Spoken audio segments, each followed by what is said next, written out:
e hopi mais fácil. E tem hopi que os bom que também. Não? Donamos um exemplo. Redevelopment e repurposing de refineria, transformação de zona de refineria, toda parte obsoleta de refineria, que não te vai usar mais, te vai desmantelar, e parte bom te vai redesarrollar, não te vai redevelop, e parte de tanque não te vai invertir dentro, decisão te vai tomar, mas não só por ajuda com a eleição bem mais trampang, mas tudo coisa também passa segundo planificação para o que trata de redevelopment de refineria, também refineria de hidrógeno, Hydrogen Valley, também Eagle LNG, confirmed Eagle LNG, também,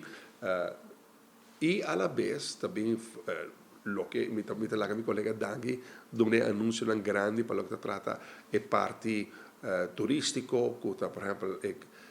mi non mag visa, però mi do un permesso chiquita, sì, però esta vai lucico ne pa sobre su encargo, kuta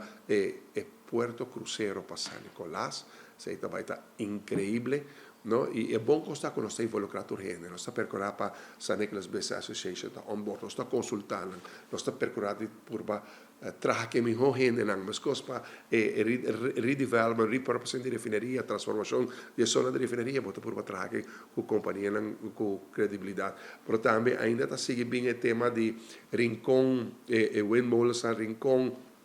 também onde solar parks nang mais grande de nossa região, não do Caribe, mas de nossa região, arriba terreno de refineria, Waterpit, também guardo repowered, que bem, provavelmente,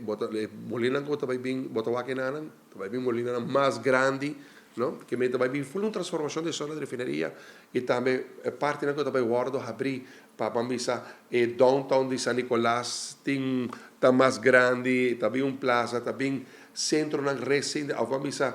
projeto na residencial, mas coisas como tem condomínio na Canti Lama para 13 e bambisa gente na kuta pudiente também para bem gasta de San Nicolás. Nós está imensamente contento com o Hotel Secrets. 13 Turismo San Nicolás está essencial para o desenvolvimento permanente, o progresso permanente econômico e prosperidade permanente presente em San Nicolás.